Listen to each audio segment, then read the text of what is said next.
All right, guys, let's talk.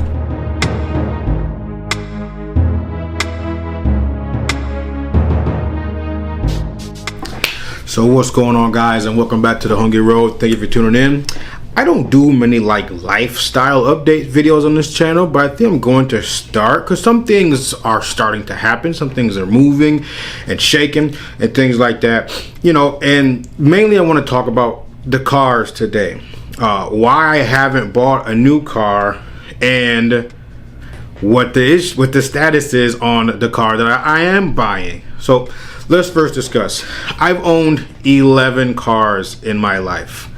7 of them have been with loans from a bank.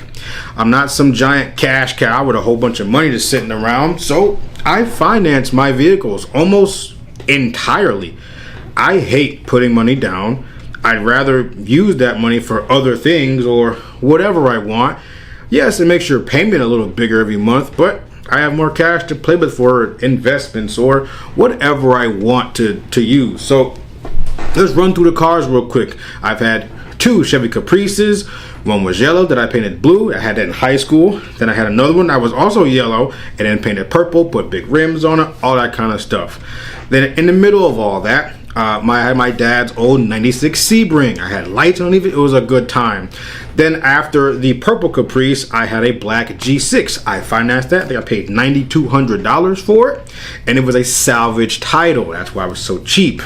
And I believe my interest rate, this is going to be a key point of the video, the interest rate was probably about 5 or 6% back then. And this was 2011. So keep that in mind. No money down. But then I swapped that out for the Challenger. It was a brand new 2012 Challenger. I bought it off the lot. And interest rate for that car was probably around 3.49%. I think I paid $23,000. I bought it at the end of 2012 and I'm trying to get rid of all those models. It was a V6. It didn't matter. I didn't do anything crazy to it. I did add a spoiler. Good times.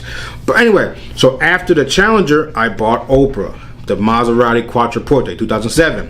I paid $39,000 for that car, and my interest rate, you guessed it, about 3.49%, 3.24%, something like that. This is when I had got a hold of the Detroit Financial Credit Union and was financing everything through them. They give you the best interest rates, credit unions do.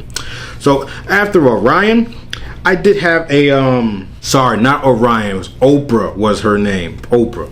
So while I was owning Oprah, I also bought another G6. This was a GXP, had the big wing and the arrow and all that kind of stuff on it. I can't remember how much this car cost. I actually forgot I owned it until I went and looked at my old pictures and stuff. So let's go ahead and get rid of that one for the conversation's sake. But then when I moved to Connecticut, I bought a white Challenger, another 2012, had a nice stripe on it.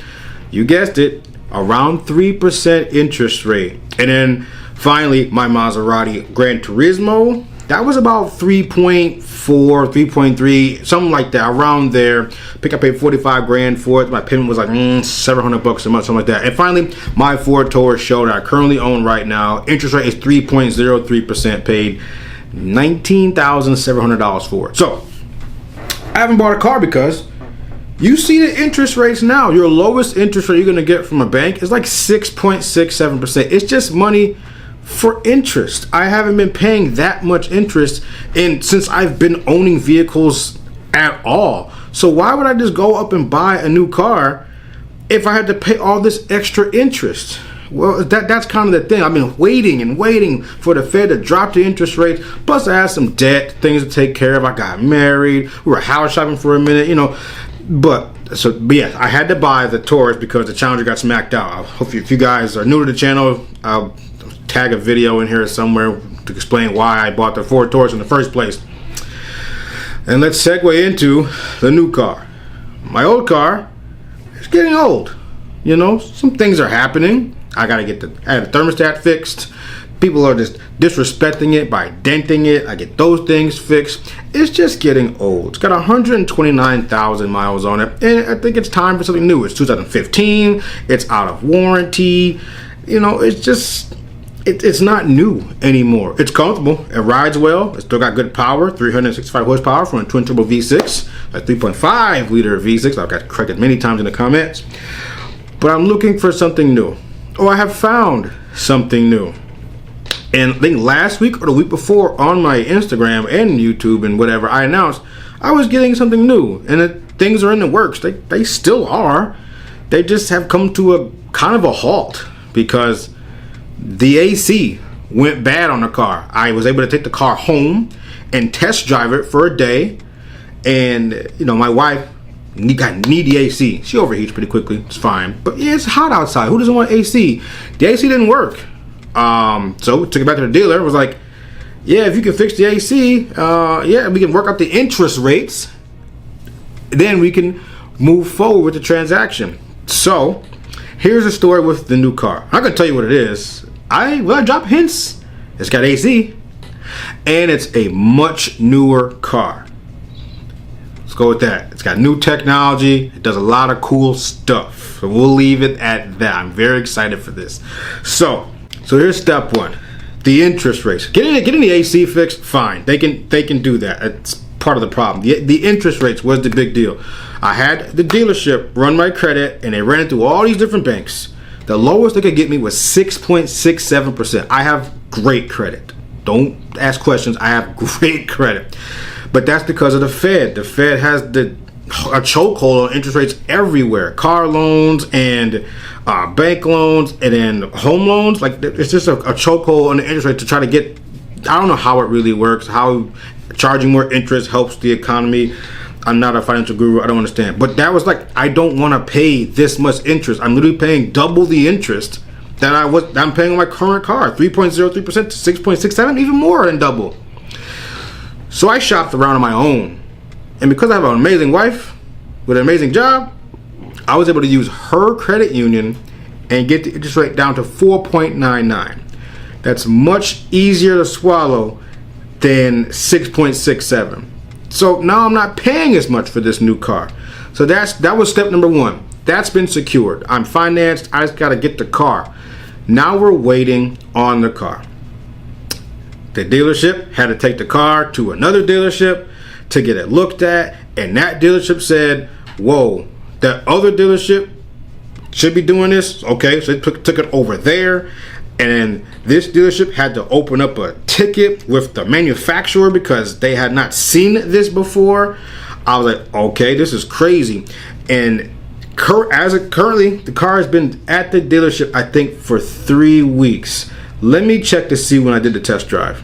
I have the car pulled up right here. It's kind of funny. It's so beautiful. I did the test drive June 14th, June 15th. I was going to take the car home the 14th and bring it back the 15th. And then I believe the next week is when I was like, yo, we work things out, get the AC fixed, we'll figure it out. So the whole thing is sent to the car dealership. So the car has been at a dealership since that week. And this is the 4th week. Hold on. Yes, confirmed. This is the 4th week.